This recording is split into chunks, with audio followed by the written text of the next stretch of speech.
আসসালামু আলাইকুম ভিউয়ার্স, তান্ত্রিক ব্ল্যাক ম্যাজিক চ্যানেলে আপনাদের প্রত্যেককে স্বাগতম। তো ভিউয়ার্স, আশা করি সবাই আলহামদুলিল্লাহ ভালো আছেন। তো আমি আল্লাহর অশেষ মেহেরবানিতে আলহামদুলিল্লাহ ভালো আছি। তবে প্রথমেই আন্তরিকভাবে দুঃখিত, কারণ এবারের ভিডিওটা দিতে অনেক দেরি হয়ে গেছে, কারণ সময় সংকীর্ণতা এবং ব্যস্ততার কারণে এমনটা হয়েছে। তো যাই হোক, আজকে যে বিষয়ের উপরে ভিডিওটা তৈরি করতেছি সেটা হচ্ছে কামবশীকরণ শক্তিশালী প্রক্রিয়া। তো কামবশীকরণ বিষয়ে কতগুলো ভিডিও আমার ইউটিউব চ্যানেলের ভিতরে রয়েছে। অনেকের কাছে এগুলো কঠিন মনে হয়। তো আসলে কামবশীকরণ, এটা বশীকরণ বলা উচিত না, কারণ এটার মাধ্যম দিয়ে শুধুমাত্র কামনা বাসনাই আর কি চিরতার্থ করা যায়। তাছাড়া এটা বশীকরণ হয় না। বশীকরণ বলতে এটা সাময়িক সময়ের জন্য হয়তো আপনি তার সাথে শারীরিকভাবে মেলামেশা করতে পারবেন।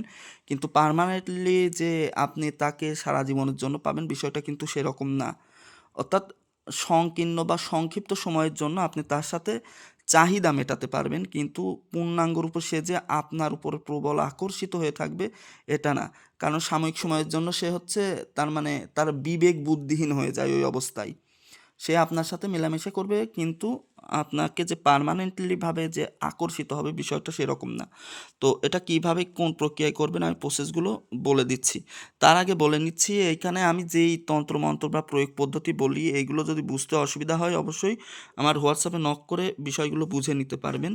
হোয়াটসঅ্যাপ নাম্বার হচ্ছে 0187804072 আরেকটা বিষয় বলে নিই, কালো জাদু বিষয়ে যত প্রক্রিয়া আছে নিজেরা একা একা ট্রাই করার চেষ্টা করবেন না। আর যদি করেনও, অবশ্যই অনুমতি নিয়ে করবেন।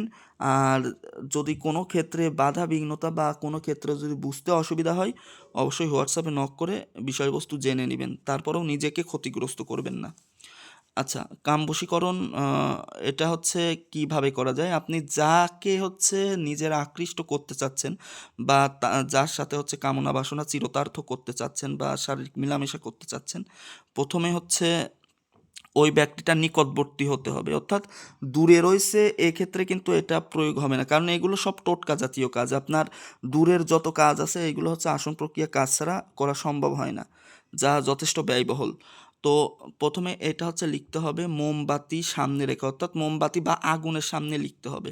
মেশক আম্বর দ্বারা লিখবেন কাগজের উপরে। লেখার সময় তার চেহারা বা তার অবয়ব কল্পনা করে, করে লিখতে হবে কিন্তু। আর লেখার সময় মিষ্টি জাতীয় যেকোনো দ্রব্য নিজের গালের মধ্যে রাখতে হবে, নিজের মুখের মধ্যে রাখতে হবে। যেভাবে লেখা আছে হুবহু এরকমই লিখবেন। লেখার পরে এই যে ফুলান বিন ফুলান, এইখানে কিন্তু আপনার নাম লিখতে হবে, আপনার নাম এবং আপনার বাবার নাম। এটা আপনি কোনো মেয়ের উপর করতে চাইলে, নিজে পুরুষ অবশ্যই, সেক্ষেত্রে আপনার নাম বিন ফুলান, এখানে আপনার পিতার নাম লিখবেন। আর এখন আপনি মেয়ে হয়ে কোনো ছেলেকে যদি করতে চান, তাহলে অবশ্যই এখানে আপনার নিজের নাম, এই বিন উঠে গিয়ে বিনতে বসে এখানে আপনার মায়ের নামটা লিখতে হবে। মেশকো আম্বুর দ্বারা লিখতে হবে।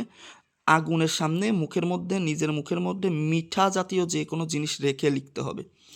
এইবার এই কাগজটা আপনি যাকে যার সাথে শারীরিকভাবে মিলামিশা করতে চাচ্ছেন, তো তাকে যে কোনো আ পানি জাতীয় দ্রব্য, অর্থাৎ জলীয় দ্রব্যের সাথে এটা মিশিয়ে খাওয়াইয়া দিতে হবে। এখন কাগজটা খাওয়ানো লাগবে না। আপনি যে কাগজে লিখেছেন, আপনি জাস্ট এইটা লিখে ওই পানীয় দ্রব্যর ভিতরে চুবিয়ে দিন। চুবিয়ে দিয়ে কাগজটা ফেলে দিন, সমস্যা নেই, বা কোনো পানিতে ফেলে দিন। এবার ওই দ্রব্যটা তাকে খাওয়াইয়া দিবেন। ০.৫ ঘন্টার ভিতরে ইনশাআল্লাহ হাতে নাতে রেজাল্ট বা ফলাফল দেখতে পাবেন। এখন আপনি এটা সরাসরি নিজেরা পরীক্ষা করেও দেখতে পারেন বা এক্সপেরিমেন্টও করতে পারেন। এটা আপনাদের ইচ্ছা স্বাধীনতা। তবে এই কাজগুলো খারাপ কাজে ব্যবহার না করাই উচিত। এগুলো কোন ক্ষেত্রে ব্যবহার করা যায়? দেখা যাচ্ছে স্বামী-স্ত্রীর ভিতরে অনীহা, বা দেখা যাচ্ছে যে একে অপরকে সহ্য করে না, এক্ষেত্রে এগুলো প্রয়োগ করা যায়। আর অনেকে আছে খারাপভাবে এপ্লাই করে।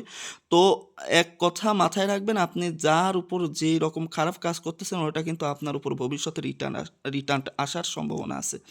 তো এইখানে নিচে আরেকটা টোটকা আমি দিয়ে দিছি। এর আগে আমি একটা টোটকা বলেছিলাম যেটা আপনারা বুঝতে পারেন নাই। সেটা আমি বলেছিলাম যে টিটা সুপারি যদি কোনো মেয়েকে খাওয়াইয়া দেন, সে তাৎক্ষণিকভাবে কামবশীভূত হয়ে যাবে। সে আপনার কামনাতে উদ্দীপিত হয়ে যাবে। তো টিটা সুপুরি অনেকে চিনতে পারেন নাই। এটা বইয়ের ভাষায় আমি বলেছিলাম। আ এটার বৈজ্ঞানিক নাম এরিকা ক্যাটসু। এই গাছের বৈজ্ঞানিক নাম এরিকা ক্যাটসু। এটা সুপারি বলে, অনেকে বাদামও বলে। এইটা খাওয়াইয়া দিলেও তাৎক্ষণিকভাবে সে কাম বশীভূত হয়ে যায়। এটা হাতে নাতে প্রমাণ অনেকবার পাওয়া গেছে। আচ্ছা, এবার টোটকাটা বলি। রবিবারের দিনে রক্ত জবা গাছের মূল ও জয়ন্তী গাছের মূল একসাথে শ্বেত লজ্জাবতী অর্থাৎ সাদা লজ্জাবতী গাছের মূল চূর্ণ করে নিজ বীজের সাথে মিশিয়ে সূর্যের তাপে শুকাতে হবে, অথবা দ্রব্যটির কিছু পরিমাণ কাঙ্ক্ষিত ব্যক্তিকে খাওয়াই দিলেও সে কাম বশীভূত হয়ে যাবে, অর্থাৎ সে আপনার সাথে মিলামিশা করার জন্য ছটফট শুরু করে দিবে। তো এই ছিল প্রয়োগ পদ্ধতি। আশা করি খারাপ কাজে কেউ প্রয়োগ করবে না, তারপরেও আপনাদের বিবেকের উপরে ছেড়ে দিলাম। আবারও বলতেছি, যে বিষয়গুলো বুঝতে যদি অসুবিধা হয় বা দেখা যাচ্ছে যে নিয়মের ক্ষেত্রে সবার তো আর বিবেক বুদ্ধি এক না, বা নিয়মের ক্ষেত্রে বুঝতে যদি অসুবিধা হয়, অবশ্যই হচ্ছে হোয়াটসঅ্যাপে নক করে বিষয়বস্তু জেনে নেবেন। 018780407223। সবার সুস্বাস্থ্য কামনা করে আজকে এখানেই বিদায় নিচ্ছি।